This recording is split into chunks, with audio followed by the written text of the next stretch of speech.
Bonjour à toutes et à tous et bienvenue sur cette vidéo qui va vous montrer comment configurer et utiliser des alarmes sur le NavAlert. Donc le NavAlert c'est un système qui permet de créer des alertes personnalisées en fonction des données qui circulent sur le réseau NMA 2000 ou sinon même créer des alertes avec des alarmes d'ancrage ou de collision personnalisées. Pour vous expliquer le produit en conditions réelles, je vais vous montrer tout ça à l'aide de la vidéo d'un de mes collègues qui a branché le NavAlert sur son bateau. Donc comme tous les produits Digital Yacht qui fonctionnent avec une interface web, il va créer son propre Wi-Fi afin que vous y connectiez. Donc pour ce faire, dans les réseaux disponibles, choisissez celui qui commence par NavAlert, tirez 4 caractères aléatoires qui sont uniques à votre produit, et le mot de passe, c'est tout simplement tout en majuscule, PASS, passe, tiré, les 4 caractères qui sont propres au produit. Donc dans mon cas, c'est passe, tiré du 6, AD20. Donc je répète, le mot de passe, dans mon cas, c'est passe, PASS, tiré du 6, AD20. Tout ça en majuscule. Donc voilà. Une fois connecté, vous ouvrez un navigateur et pour accéder à l'interface web, comme tous nos produits qui ont une interface web, vous tapez l'adresse IP 192.168.1.1 et vous y connectez.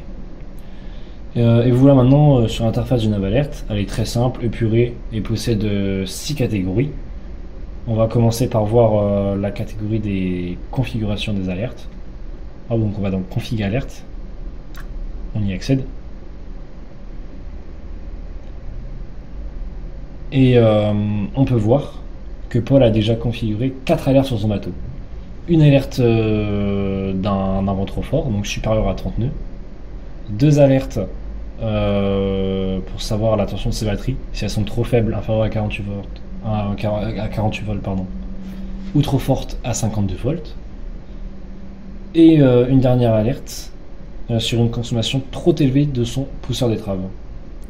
Et vous pouvez voir aussi que ces valeurs se mettent à jour automatiquement sur l'interface, il n'y a pas besoin de rafraîchir la page ou quoi que ce soit, tout est automatique. Ensuite, je vais vous montrer comment créer une alerte. Vous appuyez tout simplement ici sur Add Alert et une boîte de dialogue s'ouvre. Vous avez plein d'alertes qu'on a prédéfinies pour vous, comme des alertes liées à la navigation, liées à l'environnement extérieur, liées au moteur, ou sinon à l'électricité dans le bateau. Ou sinon, si dans toutes ces alertes prédéfinies, il n'y a rien qui vous intéresse, vous pouvez créer une alerte personnalisée sur votre bateau avec le bouton qui était juste ici, Add Custom Alert. Vous appuyez dessus. Et maintenant, vous avez une liste de tous les PGN disponibles sur le bateau. Car pour rappel, le NavAlert va surveiller une donnée qui est sur le réseau NMA 2000. Et voilà, même si c'est pas très utile, vous pouvez créer une alerte à partir de tout, comme votre position, votre cap. Il suffit juste qu'un appareil branché sur le réseau NMA 2000 transmette la donnée. Donc c'est pour ça que le NavAlert c'est un produit qui est vraiment très bien, parce que vous êtes libre de créer ce que vous voulez, de builder ce que vous voulez avec n'importe quelle alerte. Voilà. Donc pour cet exemple, on va créer une alerte en fonction de la profondeur. Donc c'est le PGN 128.267. Donc vous cliquez dessus. Donc dans un PGN, il n'y a pas qu'une seule donnée qui est transmise, il y en a plusieurs. Mais on va sélectionner juste celle qui nous intéresse.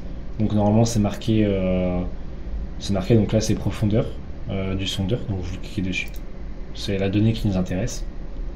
Et ensuite, vous pouvez configurer d'autres choses, comme par exemple la puissance de l'alarme, la durée de l'alarme.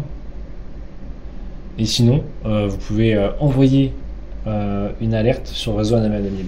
Donc à quoi ça sert de faire ça? Et bien, en fait, si vous avez un écran, un NFD Garmin, Raymarine, ou tout ce qui supporte les PGN d'alerte, et bien dès qu'une alerte doit être activée sur le NavAlert, vous allez recevoir un message sur votre écran qui vous dit attention, vous avez reçu telle alerte, vous pouvez l'accepter, vous pouvez couper le son à partir de votre écran, vous pouvez tout faire. Donc voilà, vous pouvez l'activer. Ou sinon, si vous avez configuré cette fonctionnalité dans les paramètres, vous pouvez envoyer un SMS à partir de de nos routeurs comme 4G Connect, Xtreme ou 5G Extreme. Donc une fois que tout est configuré, vous pouvez appuyer sur Finish. Et voilà. Donc l'alerte n'est pas encore configurée parce qu'on n'a pas configuré la limite. On voit qu'ici elle est à 0. Donc par exemple, on va mettre que la limite elle est inférieure. On appuie sur l'opérateur logique inférieur à 4 mètres. Et aussi, donc là il y a l'interface nous dit bien que il faut qu'on appuie sur le bouton Save parce que sinon ça ne sera pas sauvegardé. Et voilà, on appuie sur le bouton Save. Tout est envoyé en alerte. Et maintenant, la nouvelle alerte est effective. Et donc maintenant, si la profondeur de l'eau remonte et est plus faible, alors là, on n'entend pas parce que malheureusement dans cette vidéo il n'y a pas de son. Mais dans le bateau, il y aura une alarme qui retentira. Pour la couper, vous remontez et il y a un bouton pour le mettre ici. Et ensuite, si on va dans la page Alerte Statut, donc on retourne au menu Home et on va dans Alerte Statut, on peut bien voir toutes les alertes qu'on a configurées auparavant. Et on peut voir, par exemple, à quelle heure ou quand l'alerte a été retentie, son état.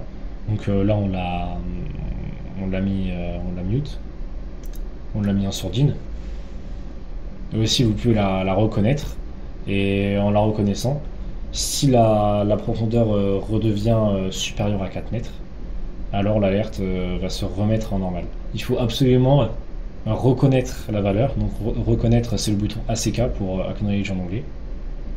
Donc une fois que vous l'avez reconnu, la valeur, si elle est au-dessus de 4 mètres, voilà, elle redevient à la normale. Et il n'y a plus d'alerte sur plus rien. Et on peut voir aussi que le compteur a été incrémenté de 1. C'est juste pour vous dire combien d'alertes il y a eu depuis que le produit est mis sous tension. Alors prochaine catégorie, on va voir les alertes de mouillage quand on pose l'encre. Donc voilà, on a une nouvelle interface avec la profondeur, avec la vitesse du vent et avec la vitesse du bateau. Tout ça en E. Donc si on appuie sur l'écrou qui est juste en haut, ici on accède aux paramètres de l'alarme. Donc chaîne Rope Factor, donc c'est un multiple, c'est un coefficient où plus on va augmenter, plus la distance de déclenchement de l'alarme sera grande. En fait, concrètement, qu'est-ce que c'est? C'est juste à multiplier cette valeur-là avec la valeur de la profondeur. Donc là, la profondeur est à 4 mètres. 3 x 4, c'est 12 mètres. Donc dès que le bateau s'éloignera de 12 mètres du point initial, alors l'alarme retentira. Ensuite, GPS Onshore Offset.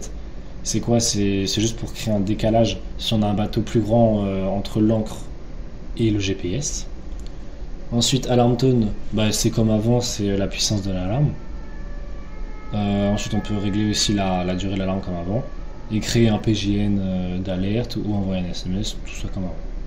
Donc une fois que c'est bon, vous appuyez sur le bouton vert OK et vous appuyez sur la petite encre pour dire au nav-alert que vous avez posé l'encre.